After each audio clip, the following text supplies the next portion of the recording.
إلهي سبحانه وتعالى وقفا وده كان مرضى الرحمن الرحيم وحنا إن شاء الله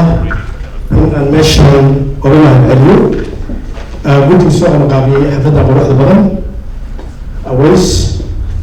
يحيى عبد الله أحمد محمد هادي حسابي ورجع يوم شو حاج أحمد إن هكذا ما شاء الله ربع إن مهم زايد ومجيدين قبلها الصوماليين والله ما بتودنك ما كنت قال كنا عيلة هدرتها إن أيهنا بحكم الجن دون كنا رجال واشنطن دي سي هذا جواب قطع إيفنتيا يقول سكول هاي تو هاي كوميونيتي يقول رئيسه ماشي ليبون سبري كنتي يقول لحدك دون كنا واشنطن دي سي كغير قادته إيفنت كسر إن كوقت ودن كيني سؤال ويسدد كي نفتو الأمر ودن كينا ويكمل يوم وزيرنا إن الحويني باشا سوفيت جراستا ودوين البرلمان runtii ka qaadatay qayb aad u weyn una taagan shaqaynta communitiga iyo walaasha macayaan diray oo cawada aanan joogin waxaan rabaa insha allah inaan meeshaan acknowledgement ka sameeyo engineer bow haddaan taqaanaan waa ninkii maasha allah safaaradda waaga aan gadanay safiirkii oo maxmed cawad safaaradda markii la gaday run ahaantii وهذا الفوق كسره بنا في موضوع هذا staff نقول بعد ذلك وقت يسجليه جالسي إن لفرص فارداس effectively يدور الموضوع قارئة أول نحسن بنحسن إن سمعوا هذا دكتور أنا هو جدا دوري فل سمعوا ما شاء الله وحنا رأينا كسر الميكروفون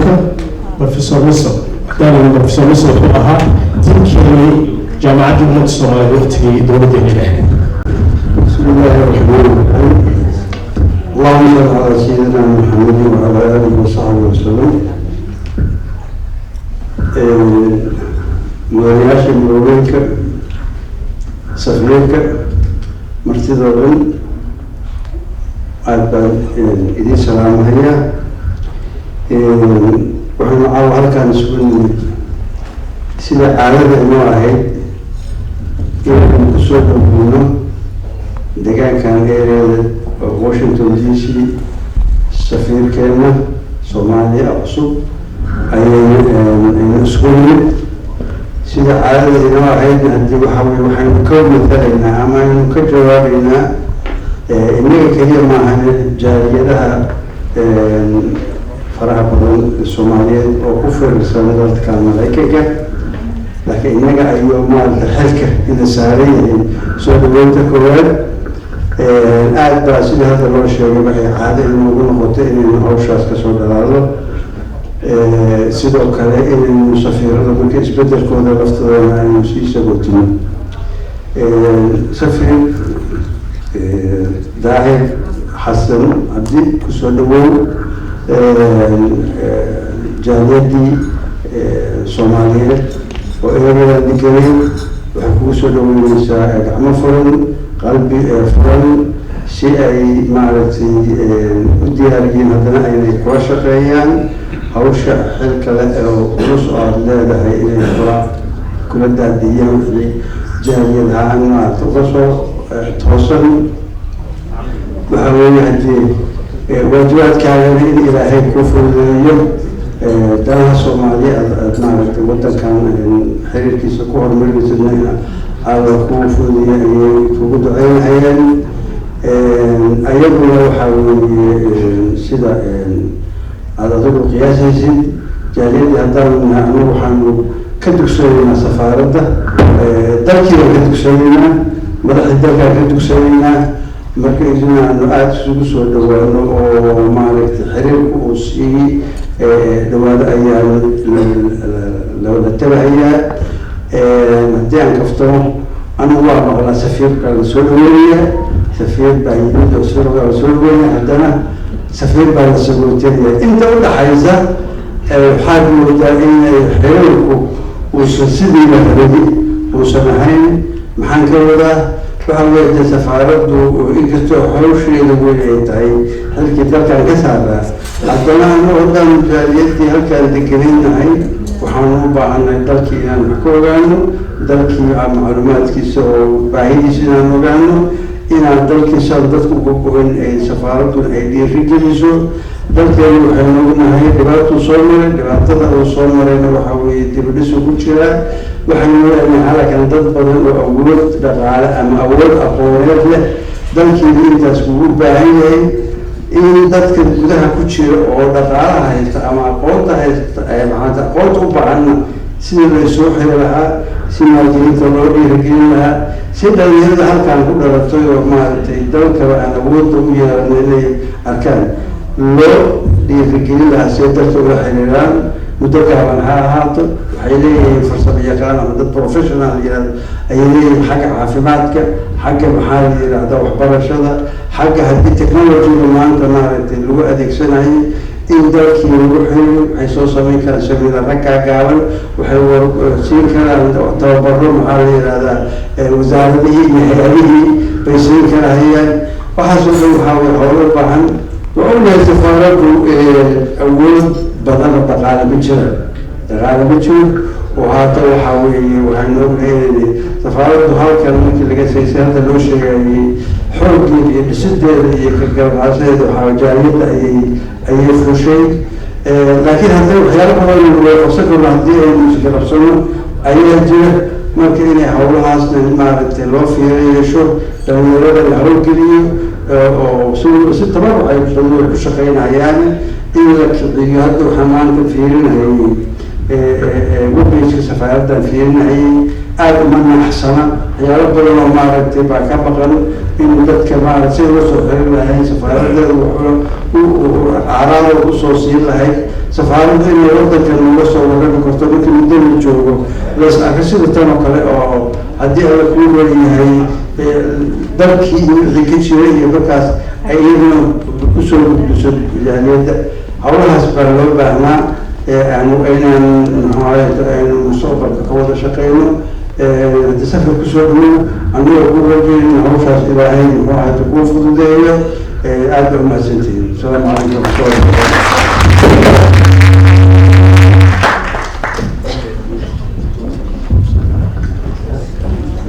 سويس هذا اللي بنسميه ما شاء الله إن كنتي أقمت ويفتيك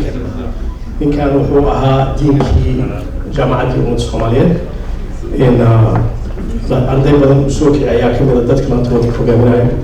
أجري حسنا على العكسي هذا ما استعرف سوس حنا نسميه إكس وزير دين from Washington DC زارع عاصمة مصر.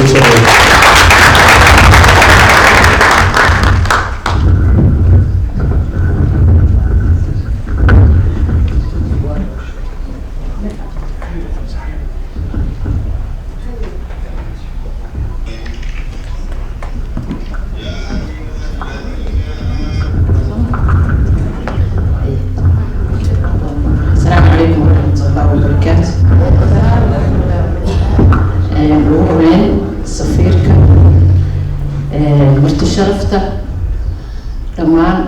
odayaasha gabdhaha waa idin wada salaamay miidyada haddaan wax ka tagay raali noqda waxaan idinku salaamayaa salaanta muslimka assalaamu calaykum waraxmatullaahi wabarakaatu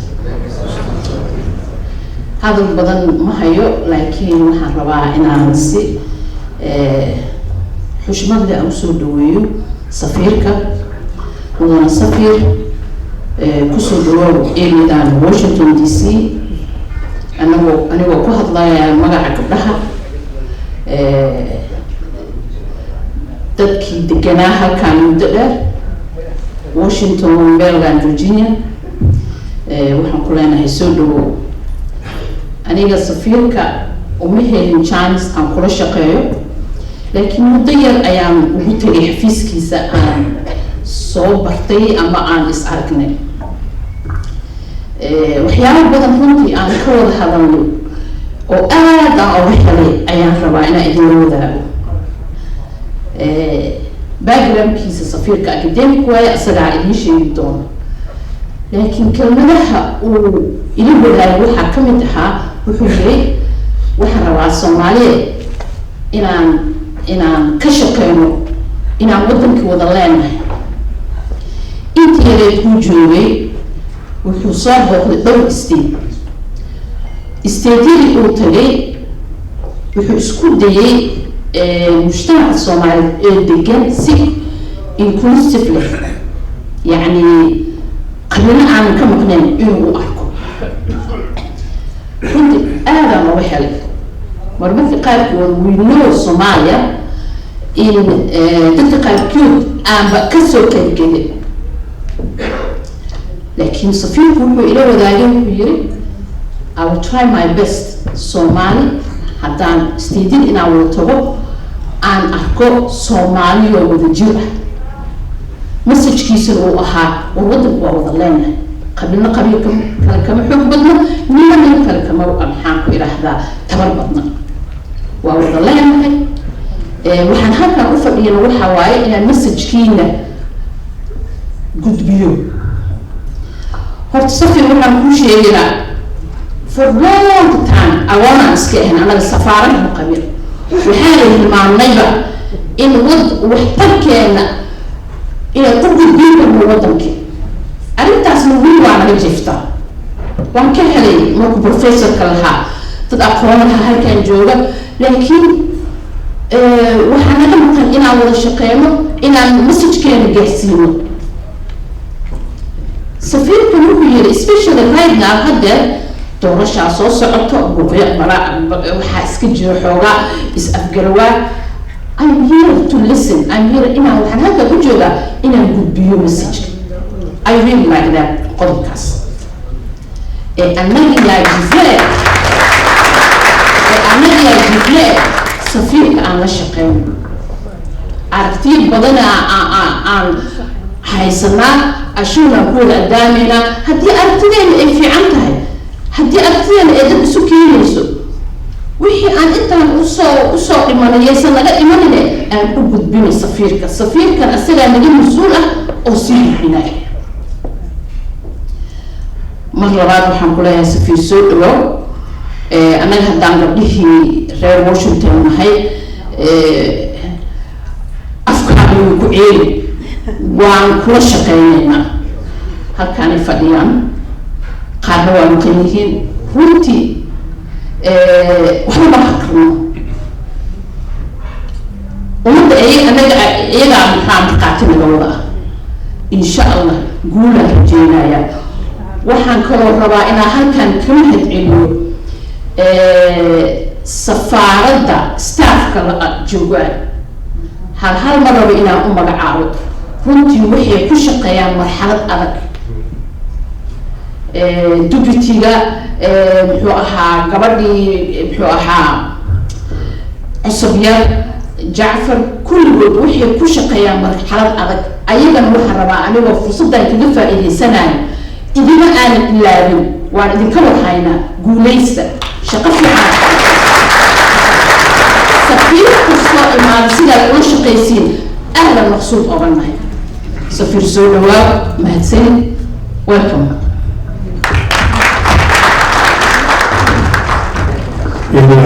وزير الوزارة آدم مستر ما شاء الله وأنا الله شغال وزير وهكذا رأينا قبضة إن شاء الله وحاولنا تهم إذا في العمر وسط كنا الله أنا بشوف إحنا إلى سبحانه قادم كدجال مسير ذكر إيمانج ذكر الوطن بالوقت وحيمشي يعني يستمر تانكي حتى واحد يطلع نيجي كل كنتريبيوت وقت يمشي نفتيسه دبعتنا وده هجرته we have to thank you زي هذا الناس طبعا إن ما شاء الله هذا ما يسوونه إن ولاكي دكتور أحمد حاجي شهر سوري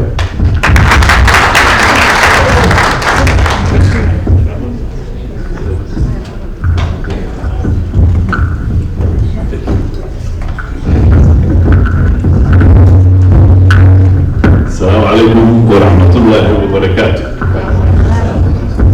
عاو وحاسور وين سفير كان عصب ومريكا كان عصب عربي دكتور ظاهر حسن عبد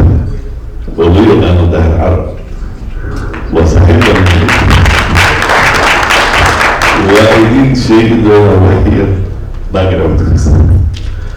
biologiisa anaga waa dhowr page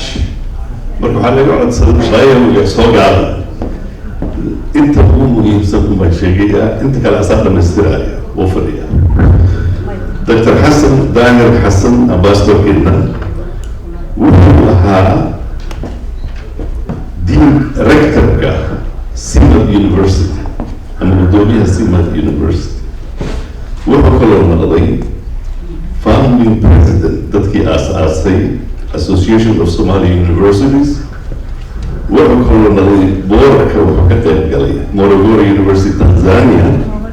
wuxuu ahaa executive council member of the Association of Arab Universities intaasaan ku ekeenaya waa socdan karaa dhowr bija haysta markaasaa dhamaystira inta kale so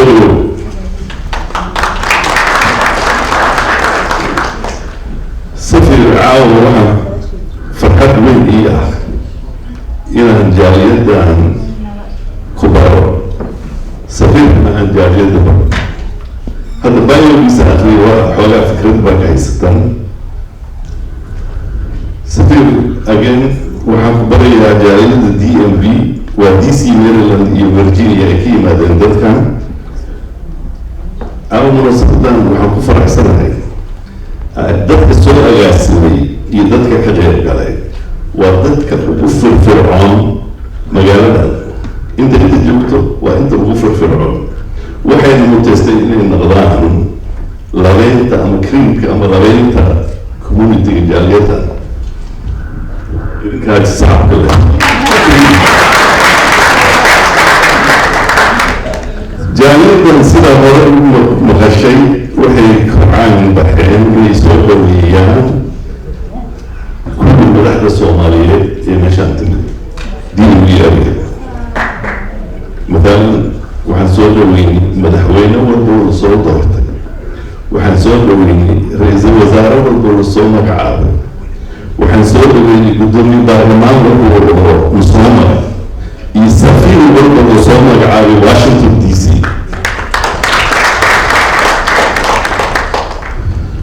waxaan xasuustaa adigana inaan hor u timid adigoo ah gudoomiyaha ama rector-ka jaamacadda Simad adiga iyo waxaa isla socday professor Cabdicaziz Malik Nuur Allah naxariisto Virginia ku soo dhaweeyay marka waxaad isweydiin kartaa dadka badanaa waxay isweydiiyaan maxay tahay sababta maxay isu xilqaamaan jaaliyaddan waayo sababta kuu sheegaya anigu aragtideedaan kuu sheegi karaa anigu waxay ila tahay waa dad jecel dowlad jecel iyo nabad jecel dadkani waa dad raba horumarka oo Soomaalina inta u fadhiya ayagoon eegaynin safiirkii waxawood yimid gobolka ku yimid waxay rabaan inay soo hogareeyaan safiirkooda because Soomaalina ayaa ku jirta kulligooda saaxiibkii ambassador Dahir xamar ayaa ugu soo dhaweeyey xamaraan soo maray waxaan tagay sanadkan alxamdulillah xajka xaaji Axmed Bala xamar waxaan tagay Dahir wuxuu ii soo diray saaxiibkay gaarigu ii soo diray anagoo markaan rabo inaan fikrad ka qaato tacliinta jaamacadda Simad waxay leedahay campus ku yaala ee downtown-ka wasarbeer waxay ku taallaa magaalada bartamaheeda marka wuxuu agaasimay in la ii sameeyo tuuro ama inaan soo arko guud ahaan dhalinyarada istaafka iyo waday gaaribay ugu qaadeen meeshii baan tagay waxaan impressionka tan aan iloobi karin waxa waaye waxay taabtay sida dhalinyarada u jecel yihiin horumarka iyo tacliintiisa u jecel yihiin progress inay gaaraan kulligooda laptop ay wataan smartphone ay wataan taqaa'iladani waxa waaye faculty ay yihiin research lagu sameeyo waxaan si gaar u xasuustaa incubator research on business and technology ayaa la rogay kuwaasoo baaritaan ku sameeyey ganacsiga cusub very impressive. diaspora ama qurbo joogta Soomaaliyeed investment badan ayay geliyeen waddanka. taasi waa garanaysa xamar haddaad soo socoto soo waad arkaysaa mustaqbalka waxa waaye private sector. for example xamar waxaa ku socday marka mukarram dariiq yar oo very famous habeenkii wax ka baxaya neon lights advertising waxaa leeyahay meesha xamarna yani you will not recognize haddii beriyaha hore ugu dambeysay Soomaaliya intiina kala beriyaha waa tagtay. marka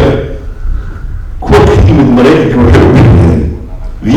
waxay u bixiyeen Fifth Avenue New York. kuwa Itaaliya ka yimid waxay u bixiyeen Via Veneto Roma. marka waxaa kaloo dareemay dadka marka la sheekaystay remittanceska ama xawaalada aad dirtaan ama aan wada dirno saameyn badan bay ku leedahay dhaqaalaha Soomaaliya. dadkan waa kuu sheegaya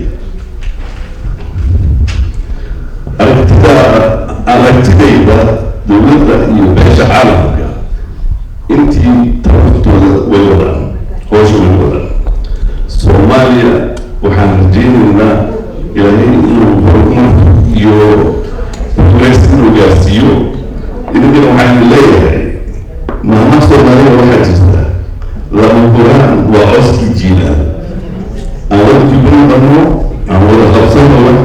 investment waa laga maalgashto intiina business community meeshaan fadhiyo Soomaaliya ha maalgasho. Soomaaliya ha noolaato. Assalaamu calaykum.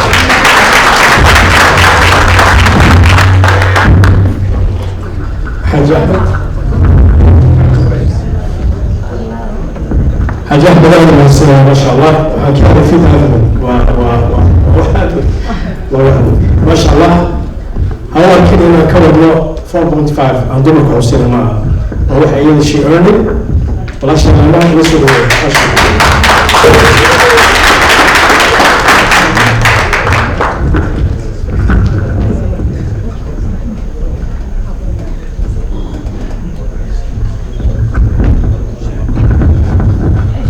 بسم الله السلام عليكم ورحمة الله وبركاته. عاورت هبين آل وقرب وايد ما نقدر نقولين إن نهضله لكن وحاجة على استنا وحكسو دوي دكتورك أمباشتور كنا وحنليه سودواو عاو وحاجو هكاني Soomaali intii ugu badnayd. marka waxaan rabaa si gaar ah inaan kaaga mahadceliyo inaad yoga bilowday inaad maaragtay community-ga wax la qaybsato oo nagala soo qayb gashay last Saturday fundraising-kii Daarunuur loo qabtay. marka taasna waan kaaga mahadcelinaynaa. barnaamijyo badan inaan nagala qayb gasho waan rajaynayaa. waxaan rabaa caawa halkaan ka maqan oo mar kastaba maaragtay kasoo qaybgeli jira soo dhaweynta gabdho badan oo halkaan caawa ka maqanaa jiro ilaa iyo dawlad ku meel gaar ilaa iyo hadeertaan soo dhaweynta ku jiray. waxaa ka mid ah Marin Ismaan, waxaa ka mid ah Edda Markabo, waxaa ka mid ah muxuu ahaa Magacaab Yaasiin. waxaa rabaa si gaar ah inaan had ugu celsho Kamaal Nayn oo wax badan la soo shaqeeyay. qof kastaba tareenka meel uu ka soo raacay laakiin Kamaal inta Ameerika joogo saas asagana uga soo qayb qaatay. hadal badan kuma soo talagelin waxaa ku leeyahay soo dhawow gacmo fudud soo dhawow annagana diyaaraan ku wax ka soo looga baahato.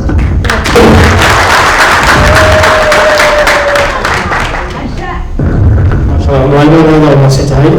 إن فضل يسوع دكتور يحيى إن واحد باب يفكر من كلام الله ونريد الرصاص على فصل وكل رجل يجري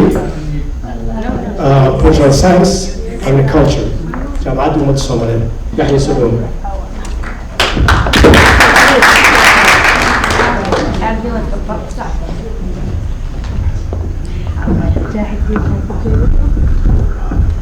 الحمد لله والصلاة والسلام على أشرف المرسلين والحمد لله رب العالمين. السلام عليكم ورحمة الله وبركاته. مدن صفر داهر حسن عرب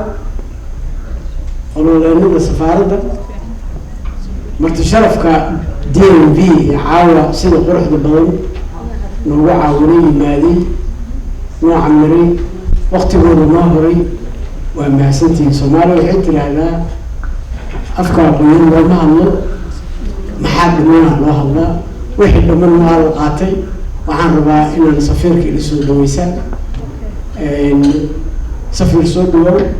والله بنتي DNV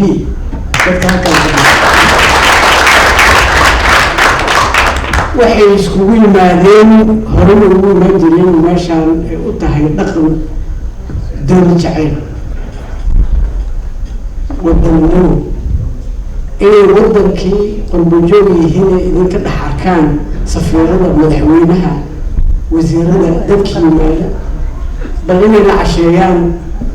lala fariistaan ayagoo wadankii ka shansanaya DNV waxaa lagu hantaa waxaa la yidhahdaa waaweynka ma aha da-da laakiin dadkii hore usoo gala badan dad badan oo wadankii jooga hadda ama wasiirka ama xakaa mostly halkaan ay ka baxeen marka waa kugu soo dhaweyneynaa soo dhawow adiga iyo tiimkaada biyo sacabadaada looga dhargeeyo Soomaali tiraahdaa hadalkaadana deeqa aan u nimid inaan kula casheeyno adiga iyo gruubkaada kusoo dhaweyno gacmo furan ku dhahno wixii safaaradii ay intaa joogtay horumar ay gaartay ama ay samaysan adaa ugu wadankan adaa ugu hadli doontin soo dhawaad taasif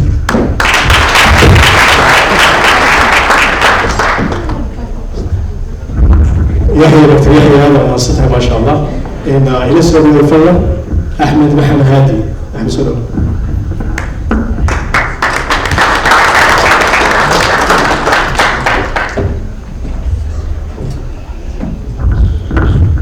بسم الله الرحمن الرحيم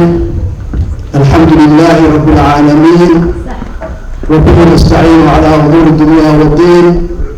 وصلى الله على سيدنا محمد وعلى آله ومن تبعهم بإحسان إلى يوم الدين أما بعد أخيار تشرفت لهلك رسول تمد وككورا من شرق غيره ذكر الدول علماء الدين أقويها الندى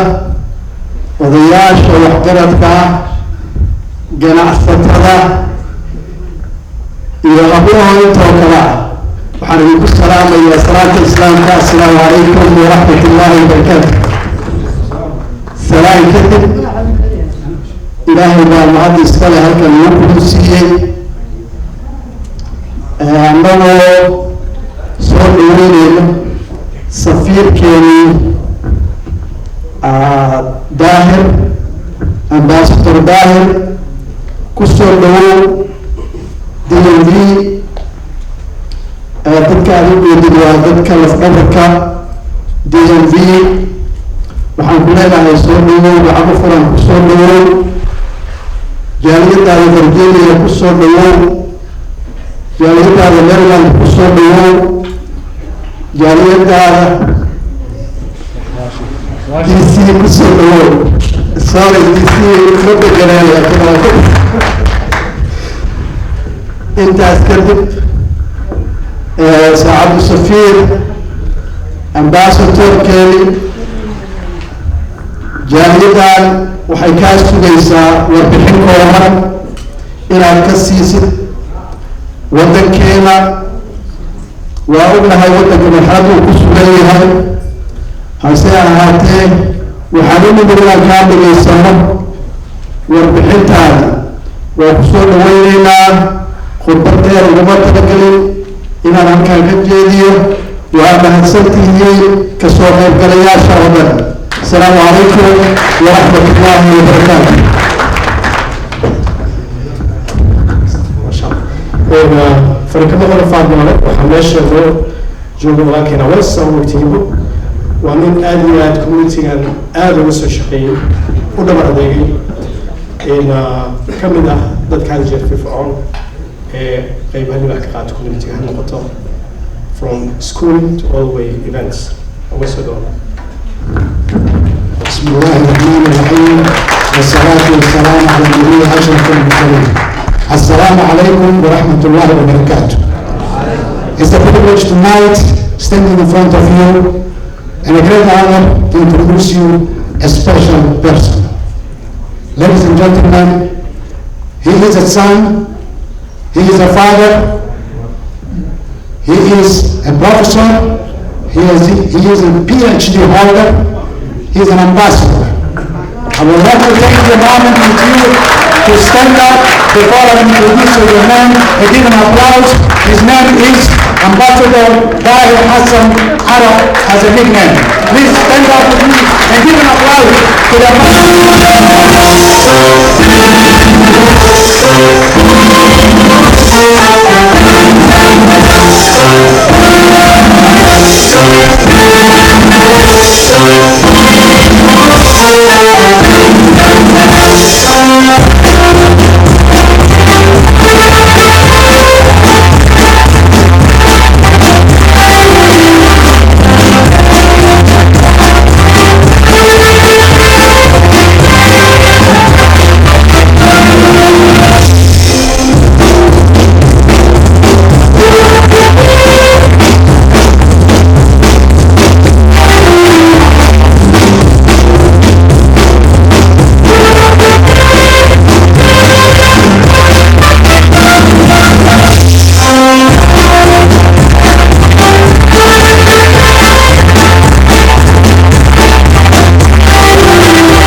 Thank you very much. It's an honor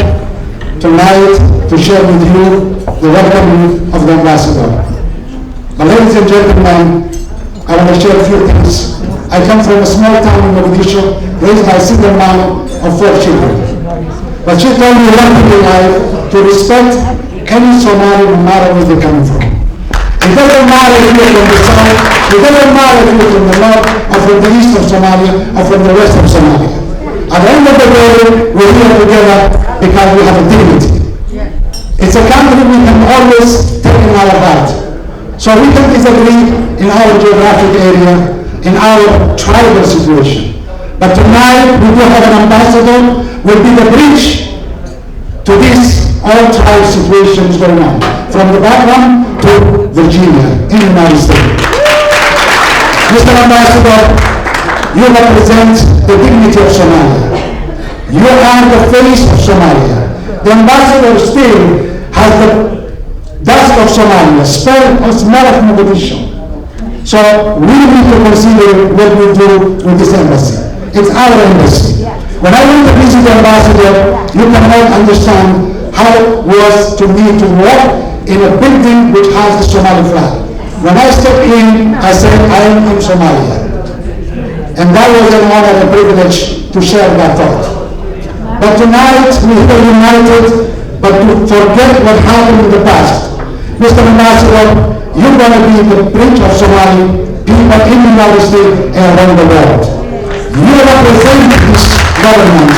You will face so many challenges in the United States through the Canada. There is no ambassador in Canada. But I want to share with you tonight over 6,000 children between 1 and elderly people are in jail in the United States and in Canada. Mr. Ambassador, break down the soul of the jails and take them back home. Mr. Ambassador, it's an honor to me and to spend time in American jail. These people will need you to their own effort. We want to support you by all means, no matter what the situation, for any cost. Mr. Ambassador, we lost so many people who will bleach. But you will shine this community for the long term. We need you to step up. In time we ask ourselves where we're coming from. I totally understand where we're coming from. With the Alma Kabayan, with Arafuna. It's okay. But you don't have no right to fight people on their tribe. You don't have no right to demonize and destroy and talk about Somalia in a coffee shop. But let me tell you something. Mogadishu is shining. Somalia will be united. You like it or not? Mr. Ambassador, it's a privilege to have a person like you and to think with you what we can do for the country. I committed myself for my daughter. She's a master teacher, and I want to talk to the pastor. She will open a school to any Somali children at no cost. At no cost. But for you guys are alone, far away from the embassy, I think you step up and find out Mogadishu in Washington, D.C. God bless you, God bless Somalia, and God bless the country we live in.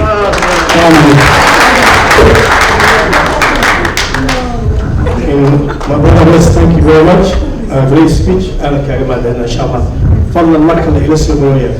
دكتور داي، البصر داي.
عليكم ورحمة الله وبركاته. أنت أنا نسكت المعلم أنا هذا الكي بذكرين محل رأينا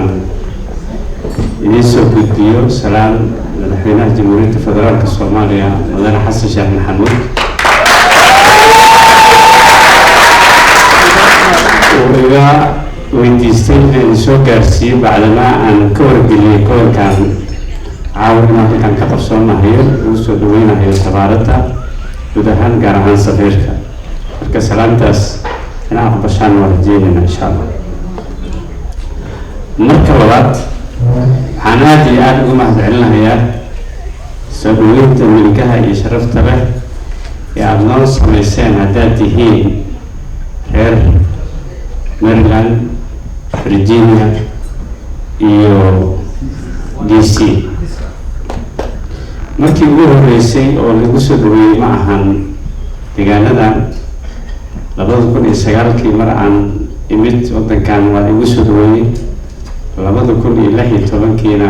mar kale ayaa lagu soo dhaweeyay hadda markaan imidna si gaargaarna أخيارت قارة يسودوية سيجود أهنا عاود إيترونكا نوفمبر أيام يسودوية لما تبنا حندر مي ذاتك ديجانا دام كنور قيمها يقدرنتها أي وهايان مرتدودا أيبو بحيث الواحد وطيع أيوان بضن بأيني دسودوين تي مرتشرفكو وفي عينيه عين تسيطا ومعلوم لما كنت أعيد اللي يقيني أستعمل تاجمنتي safaaradda sheekadeeda markii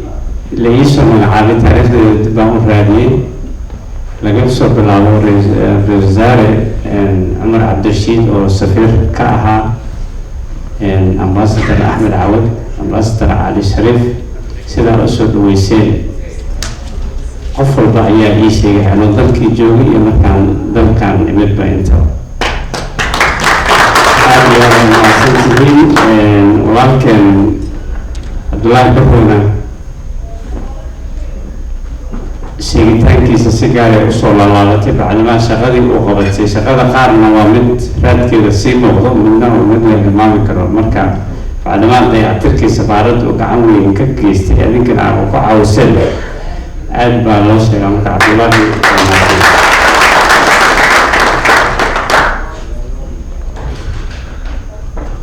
haddaan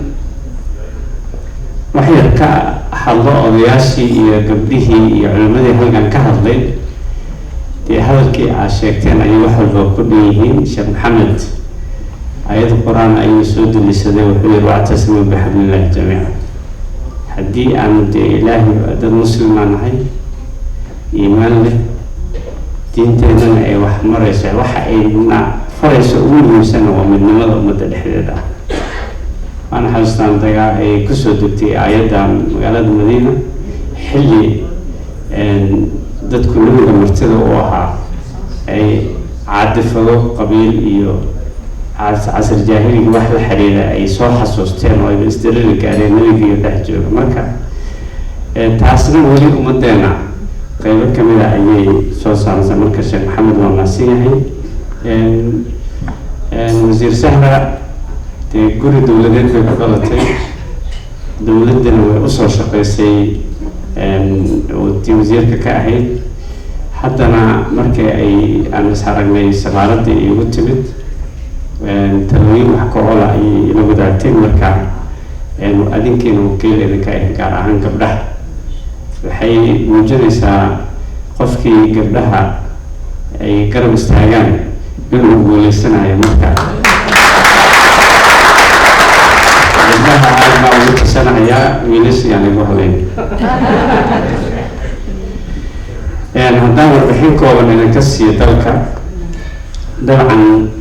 dalka markaan ka hadlayno waxaan rabaa inaan 3 qodob oo kooban aan dul istaago su-aalana haddii aad qabtaan wixii haddaan ka tegay ama aad meelaha qaar faahfaahin uga baahataana diyaar baan u ah marka ugu horeysa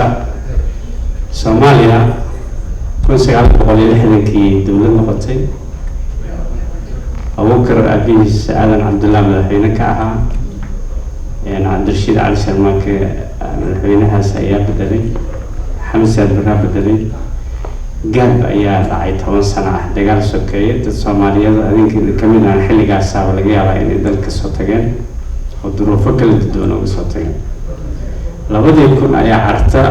dowladnimadii ay kusoo noolaatay dowladdaas lama wada aqbalin 2004 ee ahayna madaxweyne cabdullaahi yuusuf allah naxariista dowladdiisii baa la dhisay sheekh shariif baa ka bedelay xasan sheekh maxamed baa ka bedelay farmaajo ka bedelay xasan sheekh maxamed haddana soo laabtay intaasoo dhan waxaa socday dadaalada dowlad dhis ah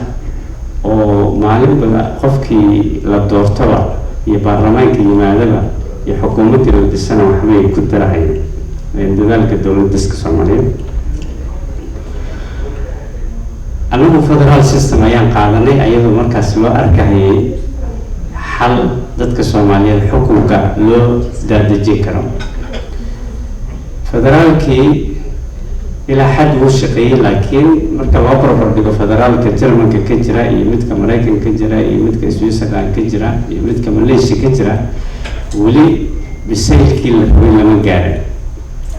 waxay tusaysaa dadka Soomaaliyeed markaad aad fiirisaan hadaladooda iyo wax walba oo mas'uuliyad ah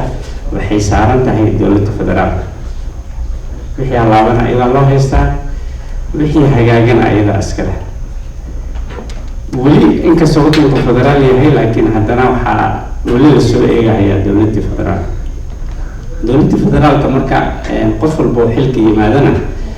manifesto lagu doortay oo rabo inuu hirgeliyo ayaa jira. dad badan oo aan sidaas wax u arkaynin inuu arko mucaarad ahna way jiraan. mucaaradnimada iyo sida doorashada iyo dowladiska la socotana wadankan adinka aad joogtaanba doorashadii 5 bisha dhacday iyo wixii ka horeysay sanadkii hadda 2024 dowladihii socdaysay u kululaayeen oo arkaysay. marka haddii shir lagu kala kaco macnaheedu ma ahan inay wax halaabeen. haddii dadku ay isfahmi waayeenna ma ahan in iskhilaaf jiro, laakiin waa dabeecadda dowladiska Soomaaliyeed. waxaan aaminsanahay ugu dambeyn dadka Soomaaliyeed waxay raali isaga yihiin oo ayaga ay doortaan ayaana loo dareeri doonaa lana aadin doonaa. meel kasta oo doorasho ay ka dhacdayna qayradaas way taala, haddii federal member state tahay iyo haddii federal level tahay iyo adduunyada kaleba. laakiin meeshaas adinka laftirkiina door ayaa ku leedihiino dad waxna bartay khibradna leh, dadka dalkiina hadda shaqana aan uga baahnayn xilna aan uga baahnayn baa tihiin. marka codkiina macnuu yeelaa marka in doodaha socda aada wax ku biirisaan aada iyo aada muhiim. dhanka nabadgelyada wadankeena 15 sano lasoo dhaafayba waxaa nabadgelyadiisa qayb ka ah ciidamo Afrikaan ah oo magacyo kala duwan ah. AMISOM ayaa dhihi jiray, waa la bedelay, ADMIS ayaa loo bedelay, haddana mandate kale oo 2 sano ka ah ayaa socda. intaasna waxaa socday dhisida ciidamada qalabka sida iyo kuwa kala duwan sida bilayska iyo militariga nabad sugidda. waxaan rajaynaynaa in waqti sanadka soo socda 2025 in ciidamada Soomaaliyeed ay awood u yeeshaan inay dalka nabadgelyadiisa ay ilaalin karaan.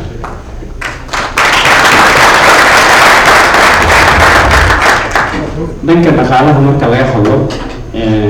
dabcan dowladda Soomaaliya istaraatiijiyada ay qaadatay waxaa waaye in danaheeda dhaqaale iyo danaheeda ay ku xaqiijiso iyadoo loo marayo jidka isku darsiga iyo isdhaafsiga dhaqaalaha. sababta keentay Soomaaliya inay East Africa Community ay ku biirto. East Africa Community-na dad badan oo Soomaaliyeed ayaa laga bilaabo Nairobi ilaa South Africa dad Soomaali baa ganacsiyo kala duwan ku leh. marka waxaan rajaynaynaa in sidaas la mid ah suuqyadu ay dhankaasba isla maraan. wax badan oo manaafacaad ahna waa lagu haystay, haddana waa soo kordhin doonaan. waan isleenahay waxay qayb ka noqon doonaan horumarka dhaqan dhaqaale ee dalku hiigsanayo in si degdeg loo gaaro. saasi la mid ah ka faa'iidaysiga khayraadka badda oo wasaaraddii dib loogu bedelay, wasaaradka khayraadka iyo kalluumaysiga dib loogu bedelay oo qorshahoonu yahay in khayraadka badda laga faa'iidaysto oo runtii ka waxtar badanba mararka qaarkood midka bariga, bacdamaa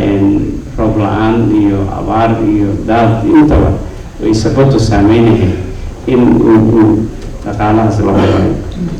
marka waa arkeen communitiyo iyo deegaano badan ayaa laftirkooda waxay bilaabeen inay dekado la dhiso. dekada Garacad baa la dhisay, midda Hobyo hadda socotaa. dekado badan ilaa 10 degadood ilaa Seylac ilaa iyo Kismaayo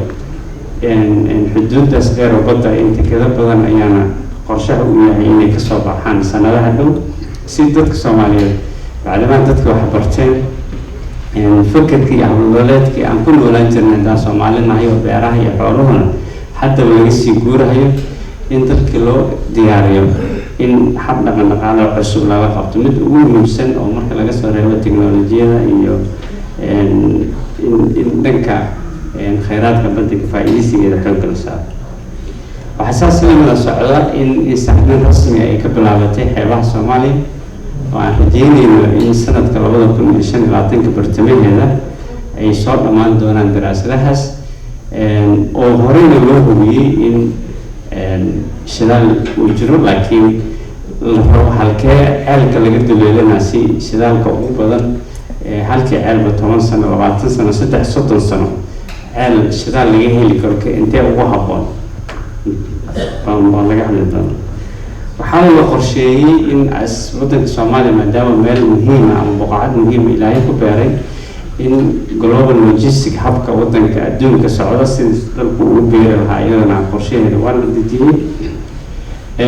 daraasadaha kaloo la sameeyey waxaa kamid ah in dalka si la isugu xiro in ilaa 30,000 oo kilomitir oo laamiye ah in dalka laga dhiso oo si xataa deegaanada kala duwan tuulooyinka degmooyinka gobolada kuwa dariska kuwa kala fogfog gobol walbaba ilaahay wax gaar ayuu ku manaystay si laftirkooda ay iskula shaqaystaan iskulana dhaqaaluhuna kobciisa ay ugu qayb qaataan ayaa iyadana ugu gudi jiraa daraasadaas inuu dhisi doonana waa la bilaaba insha allah. saasi lamid ah airboorro cusub magaalada xamar oo kale airboortka waa yaryahay mid weyn baa la dhisi doonaa dekedii oo yaraatay deked weyn baa la dhisi doonaa iyagana sanadka 2025 ayay bilaaban doonaa insha allah. waxaa kaloo xaqiiqo ah in dalkeena iyo dadkeena aysan horumarka ay hiigsanayaan gaari karahayn inta jahliga lala diri lahay. sababtaas waa sababtu sanad walbaba dowladdu ay macallimiin usoo kordhiso oo ilaa tuulooyinka degmooyinka loo diro oo meel walbaba la rajeynaya in dadku ay fursad waxbarasho ay helaan. waxbarashadu dabcan heerka la ma taagna laakiin kobcinteeda iyo tayeynteeda ayadana way barbar socotaan. haddii aan usoo gudbo soomaalida maraykanka oo adinka aad koo ka tihiin annaga dalkan maraykanka dal saaxiib dhowla ah waa dalka soomaaliya wax badanna soo garab siiyey. waxay aada nooga caawiyaan arrimaha gargaarka bani-aadanimada sanadkii ilaa 1.2 bilyan oo gargaar aadanimo ayaa lagu bixiyaa. waxay taageero ka siiyaan dowladda xagga amniga iyo dhisida ciidamada iyadana gacan weyn la dagaalanka argagixisada iyagana qayb weyn bay ka yihiin. waxaa taa socota dowlad dhiska socdana iyagana qayb ayay ka yihiin. laakiin anagu waxaan rabnaa xalaqaadkaas in la sii xoojiyo oo la gaarsiiyo heer la wada ganacsado oo la wada baamushtaro oo isku dhaf dhaqaale iyo maalgelinta iyo horumarinta rasmiga ma imaanayso haddii aanan isdhaafsi xagga dhaqaalaha aanu jirin. waxaa kaloo qayb ka ah bacdamaa iska bedelka maamulada ay mar walbaba yimaadaan in dadka soomaaliyeed ee maraykanka ah ee maraykan ku dhaqan ay gacan ka geystaan sidii loo xoojin lahaa xiriirka dowladda maraykanka iyo soomaaliya. cod weyn baa leedihiin jaaliyado badan iyo community badan oo kale oo saas sameeyeen waa jiraan oo calaaqaadka dalkoodii ay ka yimaadeen asal iyo midkaan hadda ay degeen inay xoojiyeen. saas daraaddeed waxaan ka codsanaynaa inaad safaaradda gacan ku siisaan. ohio waxaan tagnay bishii lasoo dhaafay waxaan la kulanay jaaliyadda soomaaliyeed ee ohio ku dhaqan qaybaheeda kala duwan. waxaan kaloo fursad u helnay inaan la kulanay dhammaan saraakiil ama madax laga soo doorto gobolada kala duwan ee maraykanka heer goboleed oo ayagana shir meesha ku lahaa inaan la kulanay minnesota tagnay shirar kalaan ayagana ku yeelanay. hadda insha allah ohio ku laaban doonaa washington seattle waa tegi doonaa bishan waxaan tegi doonaa saas lamida atlanta georgia. waxaan rabaa soomaalidii wadankan ku noqneyd inaan bal isnana soo barano soona socon. marka hawl weyn ayaad la qaban kartaan dalkiini waana laga hadlo odayaasha halkan jooga jira. dabcan waxa aad qabataan waxaa ugu muhiimsan dhaqaaluhu haddaanu shaqaynayn horumar ma imaan karo. marka dad badan oo soomaaliyeed waxay ku tiirsan yihiin dhaqaale ahaan biilasha ah halkan ka tirsan. sababtaasay iskuul u aadaan hadday xanuunsadaan isbitaal u aadaan electricity biilka ama korontada iyo biyaha isaga bixiyaan ijaarka isaga bixiyaan raashin kusoo iibsadaan kusoo aragbaxaan. marka kaalintaas waa la ciyaartay. waxaa kaloo jira sidii la sheegay dad badan oo halkan aan ka dirteen oo hadda wasiir sahraba ay kamid tahay ودولة كسر شقي أو كلا ورصدي إن أي يمادان كجوابي أو دولة كعنسي أو خبرة دودي كنقشن كنسكلي وكفاية مركا إن شاء الله وجود ذلك دوما إن عن قابل مسافر هل كان عندك بحثان أو عندك تكتان ذلكي عندنا دولة فدرال كبس عندنا أتيجينا من قبلية أو تكتان وش كيسان دولة فرجينيا سيدي وش قيس طبعا سياسة يحكم كسيدي ذا دوضو يكلا أرجع دونا ويلا عيبنا ما هو نفسنا ولا اسمه فيها لكن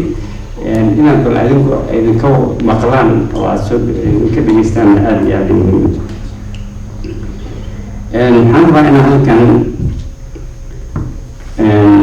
أنا والله وأقول وقرب مت وقرش الدولة وإلهها وحال رأى إن دولة خصوصية جود كفرته من الصوت خصوصية سجنت الوفرة يحيطها بعد ما من الصوت هاي ماشى الصومالي وبدن تهي نعيدها قبل لكن أيضا روحها كلمة هذه السفارة دي أيديهم لكن دي أوهايو السياسة اللي مركز إلا ترى الجديد اللي تجي هنا وحاول يعني إن دكان دخل كودي دين تودي يدمنودي أيوة هيستعد يحدنا الصومالي مريكا سوى نقول حياة حام كبيرين كنا مركا فريستو ونسريد داس إن تلدينا يتسالمنا وباهنا هي طبعا شروع بدن باجرتا وقارنا وزارة الأرماء دولة مريكا كحرن قارنا قبل كلا فراي كحرن قال دفعنا الله يرسل لديه بدنا خبراء لديه إلى انتوا من الأول أكتان سنين بروشاسي وقلنا إن كل شيء وقلنا كلام سفارت وحيرة إن شاء الله بشا ديسمبر إن يذكر بسو برنامج أونلاين ولو فضينا هذا اللي هل كان كل شيء يكون يصير لنا إني في الصومالي قبرتها. برنامج كان حاصل على دوبستي سياساتها إن معلمين الصومالية وكنت السياسية في الصومالي لو براقف عن الصومالي كهل كرر لكن عن قري كرر وفري أوف تشارج قفل بحق بقيان دونا مركو لما يستنى الحكيل دونا شهادة وهل دونا وشاسن إن شاء الله الأسبوع الأول رئيس بشهر ديسمبر وأنا مشكلين دون تان وأنا أعرف دون تان حنا نقف كساسو كل شيء جوا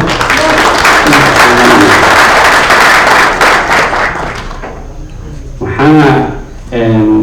لقيت برد وأنا عمل كلام عنه وويب سايت كسفارة حنا مركل لنا نهر عليو أخيارتك الدول أنا أقول مركي عن كسر بحاي حمد حملت سنة كلا سبوتين بيسمي مركا سيدتكم يقولون واسكسر المريو هاي يعني بلدينا كلمة حل أساس على الصعود عنها بلدينا مجالا متربلتان والصومالي بدن إذا كنت هواي حتى كانت وفرحية ونهار كان سكوبر المي حاكمية عمر سالم والصومالي عرب صومالي تسيك الله 1977 أيوة كسر تيجي بلدينا لكن أنا أقول ولي ما حزوستها حتى مساجد بيكر السين وأي وقفين لكن أنا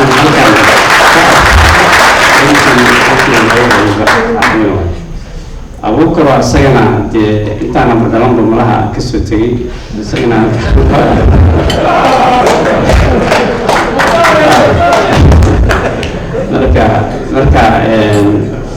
مركا ماشان سبع عام هالسنة الوسطوي حرب إننا نشيعه سفارة الباب كذا أفضل 20 ساعة يدين فرنت. أنا مقالنا السود دقي وحتى من كمان ديالي حافظنا كنت عن موضوع ديالي لكن سنسن يطمن ولوتين لكن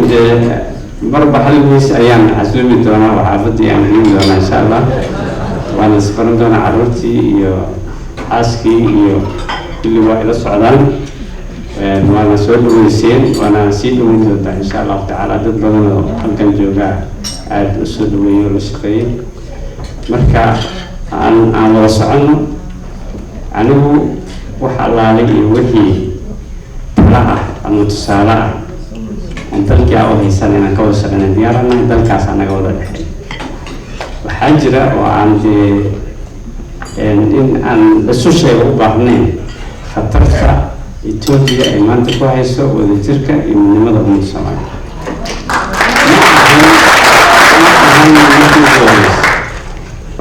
labada kun iyo lixdii sano kale ay soo gashay dadka Soomaaliyeed ayaa u kacaya qorbaha degan oo Mareykan iyo Yurub inta Ingiriiska iyo meel Ethiopia dalkii waa ka tagtay حتى ويسول عرض حرمنا إن الله يريسن لنا فضيس ترى عادي وين باوجرتا ولا هذا لما بعد السجود تري وحواك السرعة كرواي عدد هدفي جدله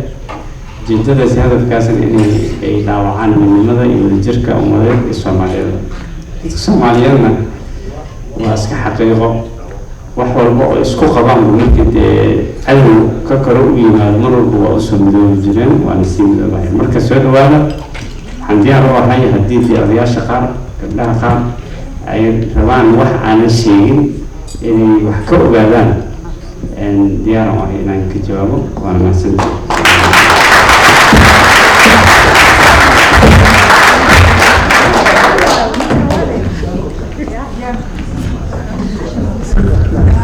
بس هذا السؤال ما شاء الله سيد الدكان بين إكسبرت كريا وودك يو فيجن كان وصل على يو هلاك دور ده يو سفر بلاك رسول الله هذا المسيح وعن هذا يهدي برنامج هذا كده واجي أسبوع أول ديسمبر إن شاء الله أونلاين أو عدل غير ذلك عروض تاني شو تكامل كبرت ولا وغدا في سومالي وكلنا بالباستر إن شاء الله وحنوفر دور عشري وسميسة يوقع إن شاء الله ثم كايا إن شاء الله نضرب ربنا تعالى